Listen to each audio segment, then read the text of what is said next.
বিষয়টা হলো, আপনারা জানেন আমরা দীর্ঘদিন ধরে সরকারের দৃষ্টি আকর্ষণ করার চেষ্টা করেও আমরা পাচ্ছি না।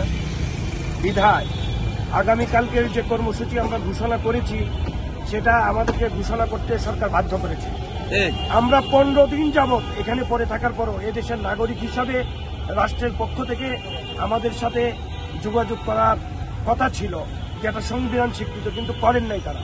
সুতরাং আগামীকালকে যমুনা অভিমুখে আমাদের শান্তিপূর্ণ পদযাত্রা আমরা অংশগ্রহণ করব এবং শান্তিপূর্ণ পদযাত্রার মাধ্যমে আমরা যমুনা অভিমুখে রওনা হব।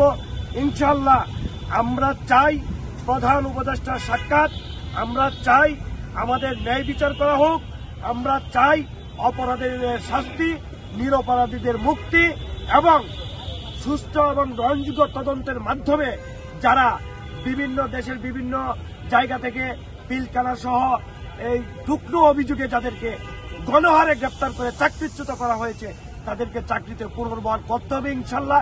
তারই লক্ষ্যে আমরা আগামীকালকে শান্তিপূর্ণ পদযাত্রার ঘোষণা দিয়েছি।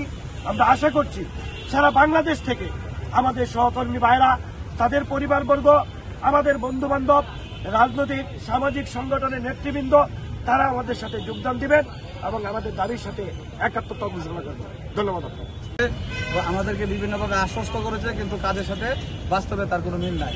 আমরা এখন 15 দিন হয়ে গেছে, আমরা যথেষ্ট ধৈর্য ধারণ করেছি, কিন্তু এখন পর্যন্ত সরকারের তরফ থেকে এমন কোনো আইন শৃঙ্খলার তরফ থেকে আমরা এখন পর্যন্ত কোনো সুনির্দিষ্ট রূপরেখা না পাওয়াতে আমরা আগামীকালকে শান্তিপূর্ণ যমুনা লং মার্চ কর্মসূচি ঘোষণা করেছি। এখানে আমাদের 18,000 যে ক্ষতিগ্রস্ত বিডিআর সদস্য আছে, তার পাশাপাশি আমাদের সন্তান, জেলবন্দি পরিবার, সুশীল সমাজ, দেশের রাজনৈতিক ব্যক্তিত্ব অনেকেই কালকে এখানে আমাদের সাথে অ্যাটেন্ড করবে, যেটা একটা আখেরি সমাবেশ এখানে একসাথে সবাই হবে। আমরা চাই না কোনো বিশৃঙ্খলা।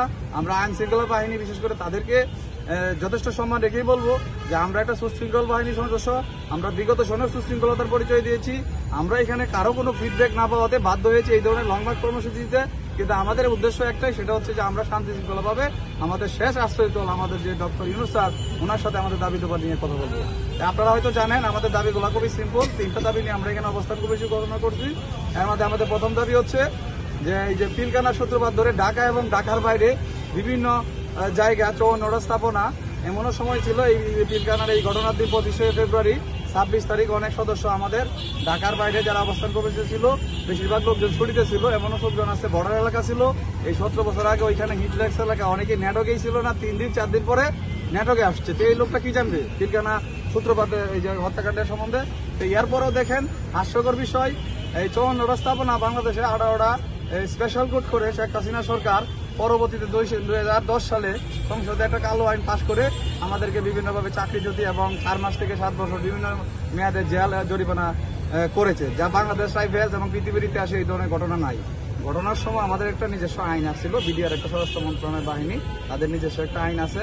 এই আইনের যে আমাদের যে কাজগুলো হয়েছে, মনে করেন কোনো কারণের সময় যদি একটা আনডিসিপ্লিন কোনো ধরনের কাজকর্ম করে, আমাদের নিজস্বই একটা এখানে শাস্তির বিধান আছে, হয়তো সিম্পল লঘুদণ্ড এই ধরনের কোনো কিছু। কিন্তু দেখেন এটা পরবর্তীতে শেখ হাসিনা সরকার সংসদে একটা কালো আইন পাশ করে 18টা স্পেশাল কোডের মাধ্যমে সৈনিকদেরকে বিভিন্নভাবে চাকরিচ্যুত জেল জরিমানা করেছে, যা পুরোটাই অন্যায়। এখন শেখ হাসিনা চলে যাওয়ার পরে আমরা আসলে আশ্বস্ত হয়েছিলাম যে এই যে শেখ হাসিনা চলে গেছে, তার কালো যে আইনগুলা, এই আইনগুলোও চলে যাবে। কিন্তু এখনো শেখ হাসিনা চলে গেলেও তাদের যে ছায়া, এগুলা কিন্তু জায়গায় জায়গায় বিভিন্ন জায়গায় রয়ে গেছে। তার উদাহরণ এটা দেখেন, আমরা একটা স্বাধীন তদন্ত কমিশন চেয়েছিলাম, শেষ পর্যন্ত আমাদের চাপে সরকার স্বাধীন তদন্ত কমিশন করতে বাধ্য হয়েছে। কিন্তু সবচেয়ে আশ্চর্যের বিষয়, এখানে স্বাধীন তদন্ত কমিশনে একটা লেজ লাগাই দিচ্ছে। আপনারা হয়তো অবগত আছেন, 2 উমদরা নামে প্রজ্ঞাপনে সরকার একটা লেজ লাগাই দিছে যে সাবেক যে বিচারটা আছে বিডিআর এর অপরাহ্নে যতগুলো বিচার ব্যবস্থা হয়ে গেছে, এই বিচারগুলো ব্যবস্থাগুলো অক্ষুণ্ণ রেখে, মানে হাসিনার বিচার ব্যবস্থাকে ঠিক রেখে, বিচারের যে প্রহসনের বিচারটা বিডিআর ছিল, এই বিচারের ব্যবস্থাটা ওনারা ঠিক রেখে কমিশন বিচার ব্যবস্থা করতে হবে। অর্থাৎ 2-1 মুষ্টি মাত্র বিডিআর সদস্য এবং যারা আপনারা জানেন অলরেডি কমিশন বলে দিয়েছে যে এটা বিভিন্ন রাজনৈতিক সংগঠন, রাজনৈতিক ব্যক্তিত্ব এবং বাইরের দেশের ইন্ধন ছিল এই পিলখানা পরিকল্পিত হত্যাকাণ্ডে। এটা সুস্পষ্ট, এখন মানুষ জেনে গেছে যে এটা কোনো বিদ্রোহ ছিল না, এটা একটা পরিকল্পিত হত্যাকাণ্ড ছিল। তো এমন তো অবস্থায় আমরা কিন্তু 2টা জিনিস চাচ্ছি কমিশনের মাধ্যমে। কমিশন গঠন করার উদ্দেশ্যই ছিল 2টা। এটা হচ্ছে যারা এই ধরনের ঘটনার সাথে জড়িত তাদের দৃষ্টান্তমূলক শাস্তি আনতে হবে, আর হাজার হাজার যারা নিরপরাধ বিডিআর সদস্য যারা বিচারের নামে অবিচার হয়েছে তাদেরকে পুনর্বাসন করতে হবে, চাকরি দিতে হবে, নিরপরাধ জেলবন্দি ভাইদের মুক্তি দিতে হবে। এই দুইটা কারণে আমাদের কমিশন গঠন করা। এখন শুধু কমিশন কি এই জন্য গঠন হয়েছে যে যাদের বিচার ব্যবস্থাটা বিডিআর হয়ে গেছে তাদেরটা ঠিক থাকবো, আর যারা বাদ গেছে তাদেরকে আউলে আনতে হবে। এই বিচার ব্যবস্থাটা আমরা চাই না। আমরা আপনাদের মাধ্যমে এই জিনিসগুলোই চাচ্ছি যে স্বাধীন তদন্ত কমিশনকে স্বাধীনভাবে কাজ করে দেওয়ার জন্য, স্বাধীন কমিশনকে এই যে প্রজ্ঞাপনের 2 দ্বারা এটা অমিট করে, এটা বাতিল করে, এটা এই কাজ করার জন্য সুবিধা দিতে হবে, যাতে আমরা বিডিআর সদস্য যারা ক্ষতিগ্রস্ত হয়েছি সকলেই যাতে পূর্ণ তদন্তের মাধ্যমে এসে আমরা আমাদের ন্যায় বিচারটা পাই।